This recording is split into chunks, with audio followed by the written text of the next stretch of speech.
The growing Arab democratic revolutions are spreading across North Africa and the Middle East. How will the U.S. government respond? 1979 was a similar time.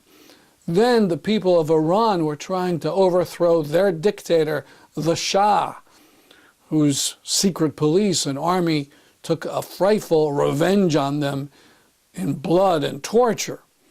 The U.S. government could have sided with the revolution, whose proponents at the time were mostly secular and leftist.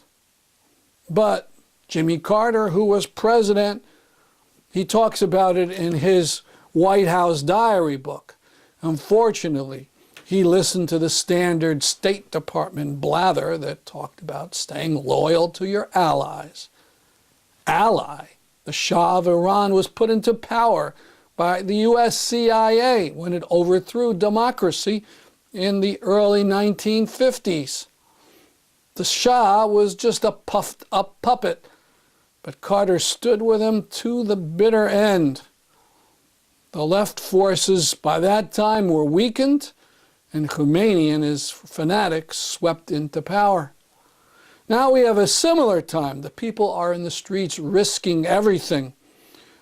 They're trying to sweep out what the corporate media calls pro-Western rulers, meaning tyrants who follow the U.S. line on Israel and who allow their economies to be penetrated by U.S. corporations and who hold elections, phony elections, from time to make things look kosher.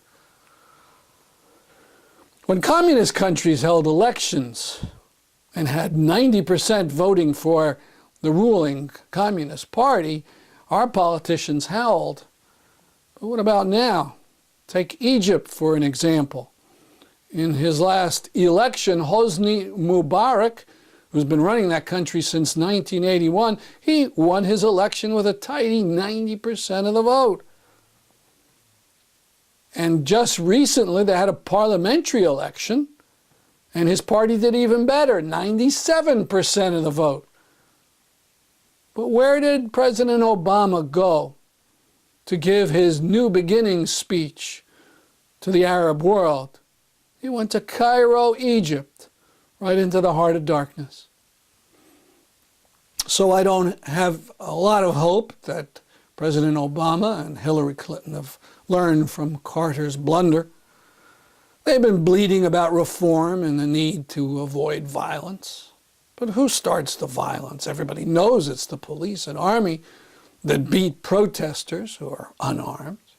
If he doesn't want a repeat of 1979, he can take a real stand against violence by simply declaring the U.S. is suspending all deliveries of weapons or tear gas to the dictatorships, military governments, apartheid state, and monarchies in North Africa and the Middle East.